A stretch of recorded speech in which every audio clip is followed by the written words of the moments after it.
Johor Darul Ta'zim mengalami prestasi hamba dan merosot. Penyokong Harimau Selatan mahu TMJ segera memecat jurulatih JDT-FC, Xisco Munoz demi menyelamatkan prestasi pemain JDT-FC.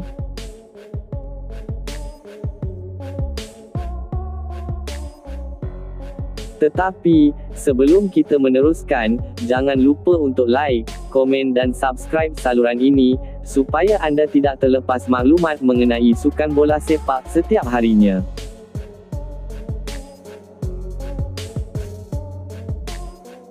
Pengendali Johor Darul Ta'zim, JDT, Xisco Munoz menegaskan beliau tidak mahu panik meskipun pasukannya memulakan kempen Liga Juara-Juara Asia Elite, ACLE, dengan kekalahan 1-2 di tangan Buriram United.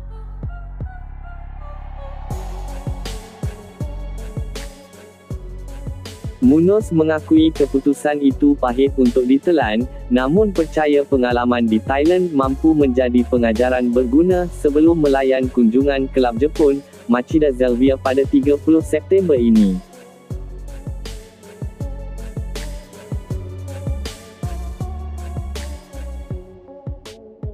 Penyerang Johor Darul Ta'zim, JDT, Joao Figueiredo mengakui kekalahan 1-2 kepada Buriram United pada aksi pembukaan Liga Juara-Juara Asia Elite, ACLE, cukup pahit untuk diterima, namun menegaskan semangat skuad Harimau Selatan tidak akan luntur.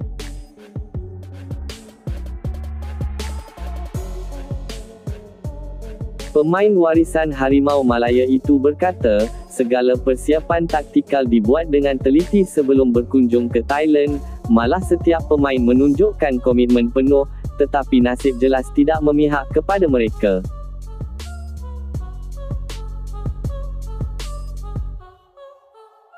Selepas mengalami kekalahan dalam perlawanan pertama ACL Elite 2025-2026, ramai penyokong Harimau Selatan percaya skuad JDT-FC ketika ini beraksi hamba dan menyaksikan kemerosotan prestasi yang drastik.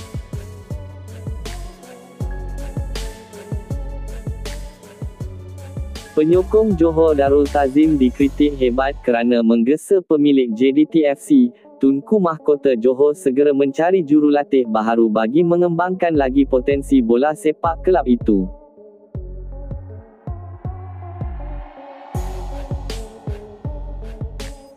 Semalam, Tunku Mahkota Ismail melawat sesi latihan Johor Darul Ta'zim sebagai persiapan menghadapi Liga Super musim 2025-2026. Johor Darul Ta'zim akan menentang Sabah FC pada 21 September 2025 di Stadium Sultan Ibrahim.